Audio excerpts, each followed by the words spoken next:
조선 후기 18세기 말과 19세기 중후반에 4번에 걸친 천주교 박해가 있었습니다. 당시 천주교 박해는 국가 이념인 성리학과 전통적 신분 질서를 위협한다는 이유로 가해진 국가적 탄압이었습니다. 1791년 신해 박해로부터 시작해서 1801년 신유 박해, 1839년 기해 박해, 1866년 병인 박해에 이르기까지 당시 조선에 입국한 프랑스 신부들과 수많은 조선의 신자들이 순교했습니다. 이러한 박해는 초기에는 유교적 전통 훼손과 제사법으로 인한 군주와 부모를 몰라본다는 명분으로 시작됩니다. 그러나 후기에는 서구 열강의 침략에 대한 위기감과 정치적 권력 투쟁이 결합하여 더욱 격화되었습니다. 우리가 잘 아는 정약용 선생이 강진에 유배되어 온 것도 따지고 보면 1801년 신유박해 때문입니다. 이때 한국인 최초 세례자 이수문을 비롯하여 정약용의 형인 정약종 등이 처형당했습니다. 도무지란 말에 얽힌 슬픈 사연이 있습니다. 우리가 도무지는 할 수 없다 이렇게 얘기할 때 도무지란 말을 쓰는데, 도무지는 아무리 하여도 또는 이러니 저러니 할 것 없이 아주라는 뜻의 부사입니다. 주로 부정적인 표현과 함께 쓰입니다. 도저히 어떻게 해볼 도리가 없거나 전혀 이해할 수 없을 때 사용합니다. 조선 후기 박해 당시 천주교 신자들에게 가해진 비공식적인 사용 방법이 있었습니다. 그것이 바로 도모지라 하는 한지를 사용한 거예요. 이는 곧 도모지로 한지로 죄인을 죽이는 방법입니다. 우선 죄인의 몸을 기둥에 단단히 묶고 물에 적신 한지를 여러 장 겹쳐서 죄인의 얼굴에 덮습니다. 그리고 천주교를 계속 믿을 것이냐 묻습니다. 대부분 천주교 신자들은 이에 굴하지 않고 자신의 종교적 신념을 지키기 위해 앞으로도 하나님을 믿을 거라고 대답합니다. 그렇게 시간이 흐르면 종이의 물기가 마르면서 숨을 쉬지 못해 죽게 되는 것이죠. 일부 양반은 자식이 천주교를 믿는다는 걸 알고 관아에 고벌당해 집안이 망신을 당하는 차라리 아무도 모르게 죽이기도 했다고 합니다. 말하자면 종교적 신념을 지키다가 부모로부터 죽임을 당한 천주교 신자가 있었다는 얘기입니다. 그렇게 자신을 죽인 양반 가문 부모는 차마 자식이 천주교를 믿었다는 사실을 밝힐 수 없었기에 도모지를 써도 안 됐네 라고 말했을 것입니다. 명확한 건 아니지만 그 말이 시간이 지나면서 도무지 뭐해도 안 된다는 말로 바뀌었다고 합니다. 도무지란 말은 종교적 신념을 지키며 이름 없이 죽어간 천주교 순교자들의 넋이 담긴 말이 된 것입니다. 그러다가 1866년 흥선대원군이 정권을 쥐고 있던 시기에 조선에 들어와 있던 프랑스 신부 9명과 조선인 천주교 신자 수천 명이 붙잡혀 순교를 당합니다. 이를 가리켜 병인 박해라고 합니다. 이 때문에 프랑스 군대가 강화도에 침입하죠. 그때 조선군에 의해서 프랑스 함대가 격퇴돼요. 이를 가리켜 병인양이라고 합니다. 세국 정책을 폈던 흥선대원군이 물러나자 조선은 서양 문물을 받아들이게 됩니다. 그런데 조선은 1886년 천주교를 공식적으로 인정하게 됩니다. 종교란 박해가 심할수록 오히려 교세가 빠르게 증가하는 특성을 가지고 있습니다. 천주교가 조선에 들어와 그렇게 빠르게 전파된 까닭이 있습니다.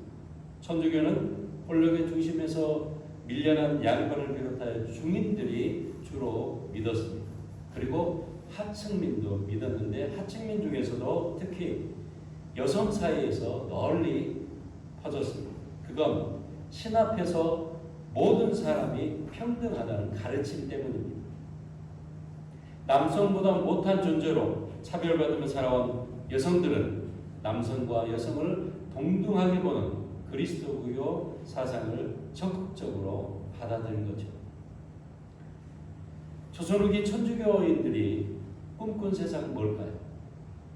그건 분명 남성 중심의 가부장적 유교 전통에서 벗어나는 것, 곧 신분적 차별이 없고 남녀가 평등한 세상이었을까요?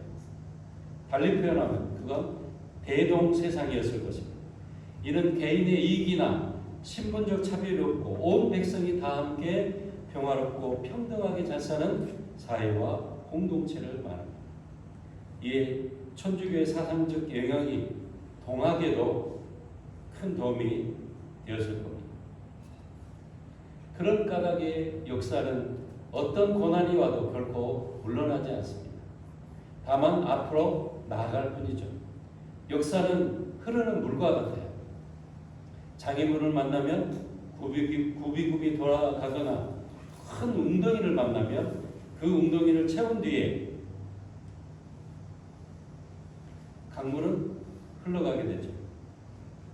역사는 그래서 흐르는 강물과 같습니다. 역사는 인류의 행편이 조금씩 나아지도록 굴곡져 흐를 뿐입니다. 그리스도교의 박해도 이런 맥락을 담고 있습니다. 오늘 요한계시록의 역사적 배경은 이렇습니다. 기원후 1세기 말 도미티안 황제가 로마 제국을 다스리던 시기였습니다.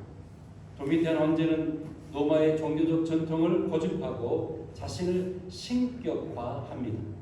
말하자면 그는 로마의 전통적인 종교를 자신의 정치적 수단으로 이용해요. 그는 로마 제국의 전 영역에 황제가 신들의 신이라고 표현하여 황제 숭배를 강요하게 됩니다. 그리스도교에 대한 박해는 도미티안 황제 때가 되면 로마 제국 전역으로 확대됩니다. 그는 로마 제국 내의 모든 사람에게 가이사, 황제는 주님이시다라고 황제를 숭배하도록 지시합니다. 이에 그리스도인들은 오직 예수 그리스도만이 주님인 것을 믿기에 황제 숭배와 황제를 주로 부르는 것을 거부합니다. 이런 까닭에 그리스도인들이 황제 숭배를 거부하자 로마 황제 도미티안은 그리스도인들을 박해하게 되죠. 그 과정에서 수많은 그리스도인들이 순교를 당하게 됩니다. 이에 따라 요한계시록 저자는 이런 박해 상황에서 옛 바벨론 제국을 상징적으로 내세우며 당시 박해받는 그리스도인들에게 위로와 희망을 전하고 있습니다. 위로와 희망이 바로 새 하늘과 새 땅 그리고 새 예루살렘에 대한 환상입니다. 요한계시록 저자 예언자 요한이 바라본 환상을 오늘 우리에게 보여주고 있습니다. 이 환상은 미래의 시제로 말하지만 저자는 분명 박해 현실을 배제한 게 아니라 그 현실과 마주하며 그리스도인들이 어떻게 박해를 극복해야 하는지를 말하고 있습니다.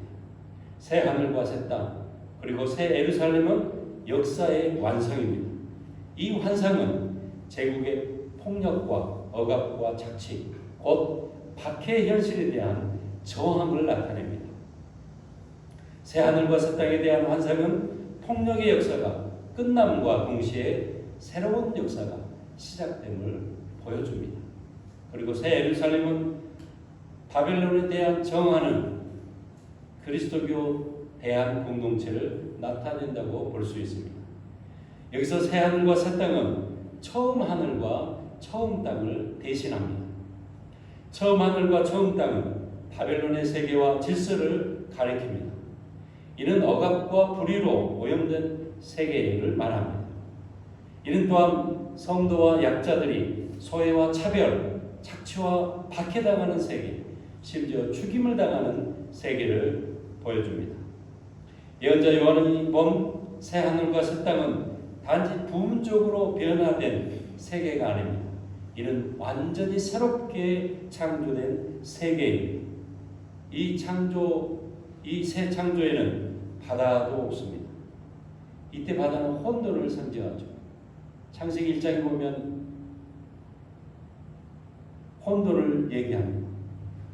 바다는 무서운 짐승이 출몰하거나 사탄이 감금되어 있는 무적행과 동일시됩니다. 여기서 무적행은 일반적으로 밑이 없는 구덩이를 가리키지만 예언자 요한은 악한 영이나 타락한 천사들이 갇히는 감옥을 뜻합니다. 새하늘과 새 땅은 바벨론 포로에서 돌아온 이스라엘 백성의 희망을 나타내는 제3 이사야에서 유래합니다. 이사야 65장 17절에 보아라 내가 새하늘과 새 땅을 창조할 것이니 이전 것들은 기억되거나 마음에 떠오르거나 하지 않을 것이다. 이렇듯 이사야가 꿈꾼 세상은 이렇습니다. 어린아이들이 영양실조로 너무 일찍 죽습니다. 무고한 사람들이 너무 이른 나이에 살해당하는 정치적 억압의 현실입니다. 집을 짓고도 자기가 살지 못하고 남에게 빼앗깁니다. 농사를 짓고도 수확의 열매를 자신이 먹지 못하고 남에게 빼앗기는 경제적 착취 현실을 비판합니다.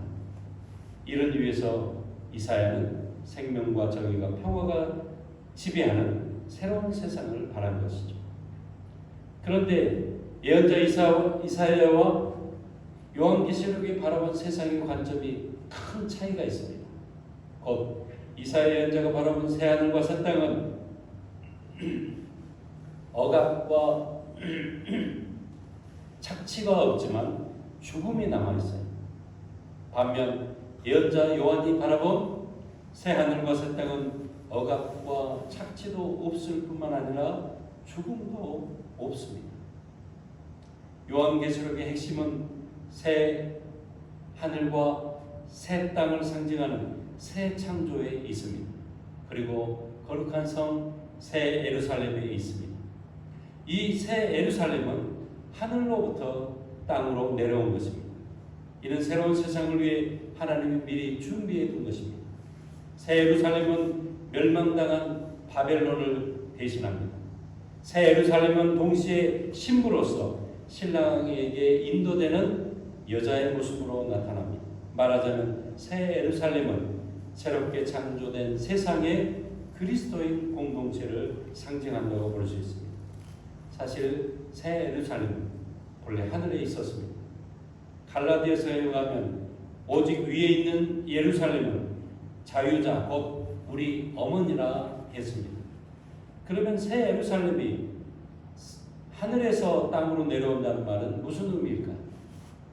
그건 눈으로 볼 수 없는 초월적 차원의 하늘에서 이제 볼 수 있는 경험적 차원의 땅으로 건너온 것을 뜻합니다.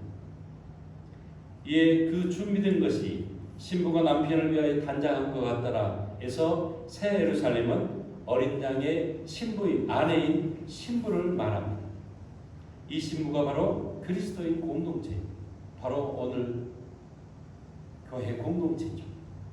이 공동체는 예수를 증거하다가 박해당해 순교한 자들과 우상을 숭배하지 않은 자들이 그리스도와 더불어 영원히 평화롭게 사는 새로운 공동체를 말합니다. 요한계시록에서는 천년왕국을 말하죠. 새 예루살렘 공동체는 단지 미래에 다가올 공동체만이 아닙니다.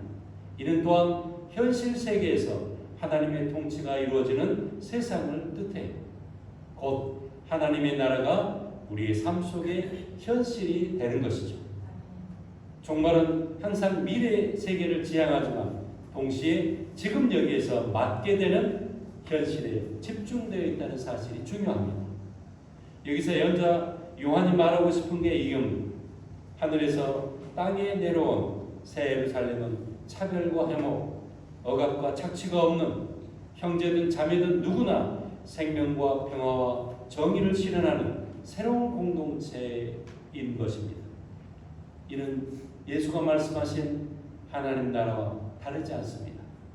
하나님 나라는 종말의 세상에서 끝까지 이기는 사람의 것입니다.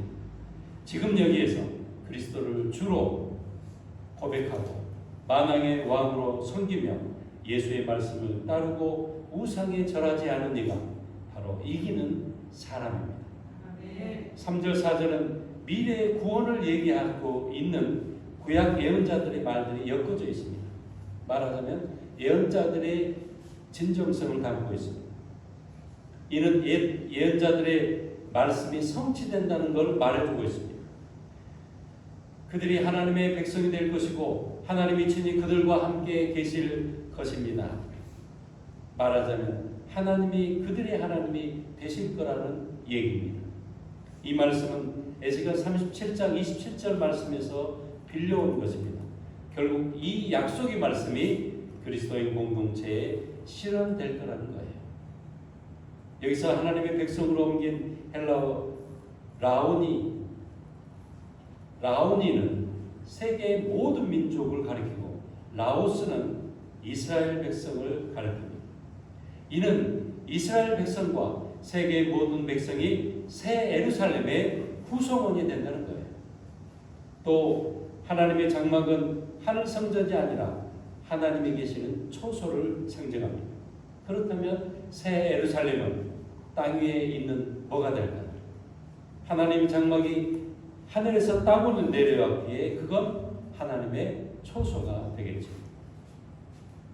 이제 하늘과 땅의 경계가 사라졌어요. 죽음이 없는 새 창조의 세계가 이 땅 위에 펼쳐진 거예요.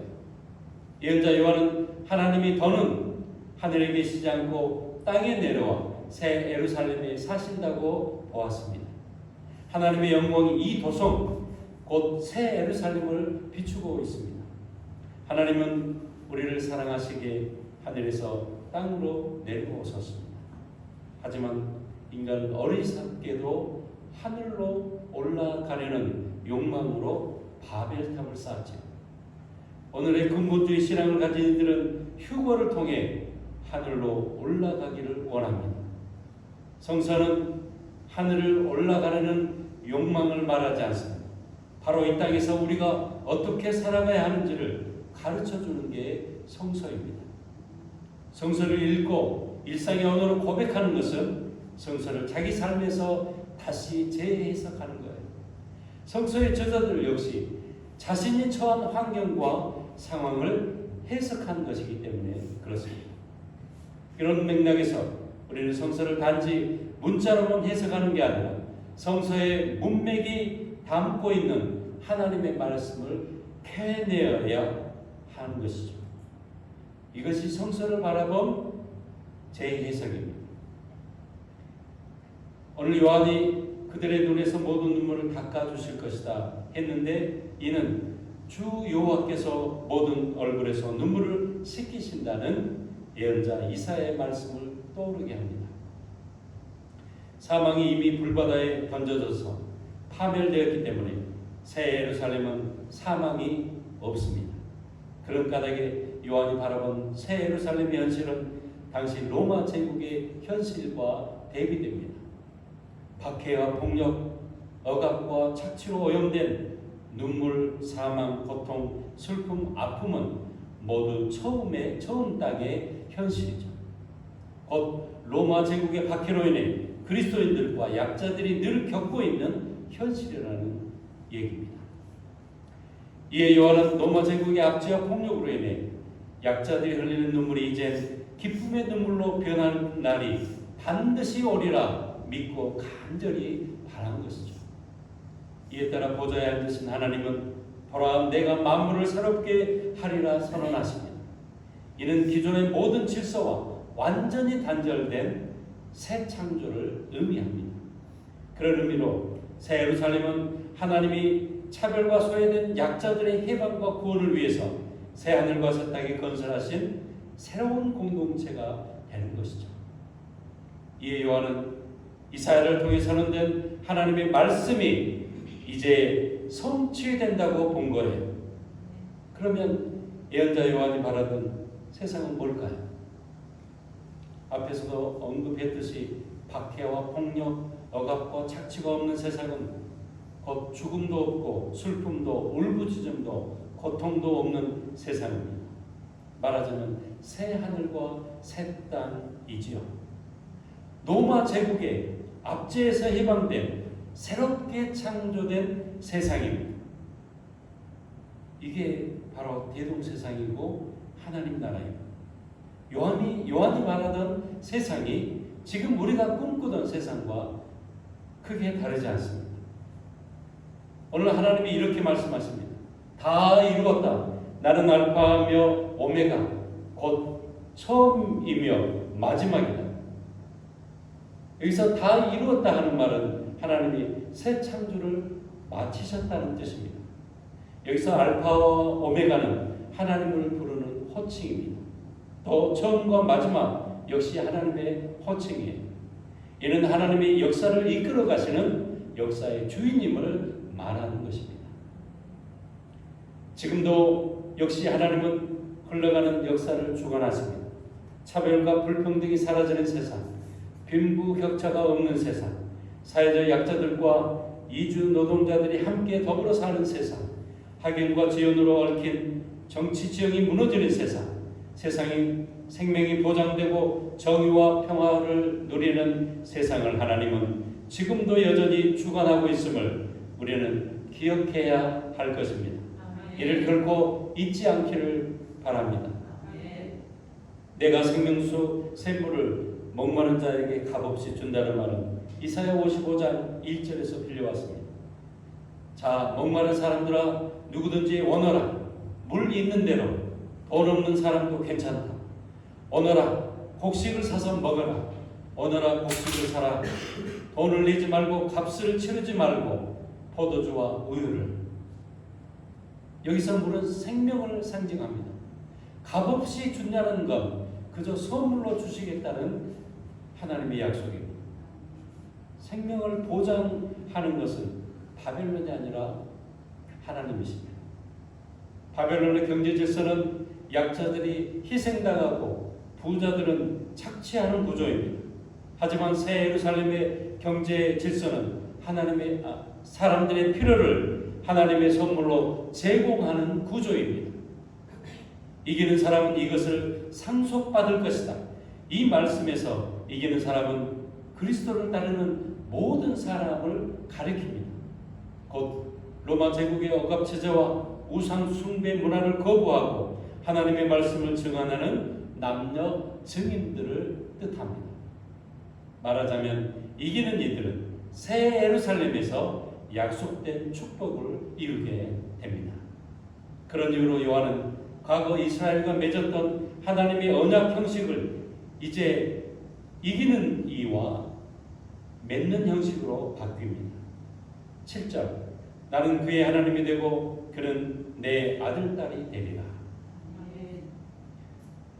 오늘 성경 말씀에는 아들만 나오는데 아들, 딸 거기 딸이 다 들어가 있습니다.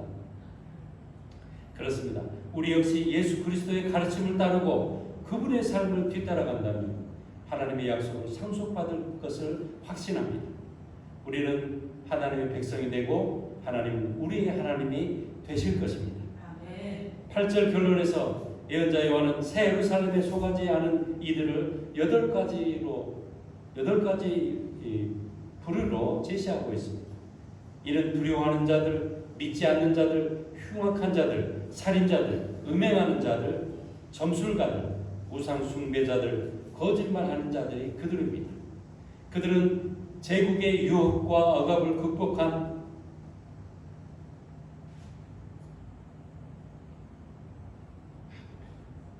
이기는 자와 대비됩니다. 그러니까 당시 로마 제국의 억압에 종속되고 황제 숭배라는 우상 숭배 그 문화에 동화된 사람들, 이 사람들은 바로 예수 그리스도를 증거하고 예수를 고백하며 살아가는 이기는 자와 대조되는 것이죠. 또 그들은 불과 유황이 타오르는 바다에서 파멸되어 하나님과 그리스도와 영원히 분리되는 거죠. 이게 바로 둘째 죽음을 의미합니다. 그런데 지금 여전히 그리스도인들을 유혹하고 흔들리게 하는 게 있습니다. 그게 뭘까요? 이런 자본주의 사회에서 우리가 끊임없이 밀어내야 할 우상숭배, 곧 탐심입니다. 탐심은 우리를 불행으로 내보는 우상숭배인 것이죠. 결국에 요한은 로마에 박해받는 당시 그리스도인들에게 카이로스인 주어진 현재의 시간에 어떻게 하면 이기는 사람으로 살아갈 수 있을까를 고민하는 흔적이 역력히 보입니다. 카이로스 곧 지금 나에게 주어진 결정적인 기회를 잡으라고 예언자 요한은 당시 그리스도인 공동체에 간절히 호소하고 있는 것입니다. 하나님이 주신 때와 기회는 여러 번 주어지는 게 아닙니다.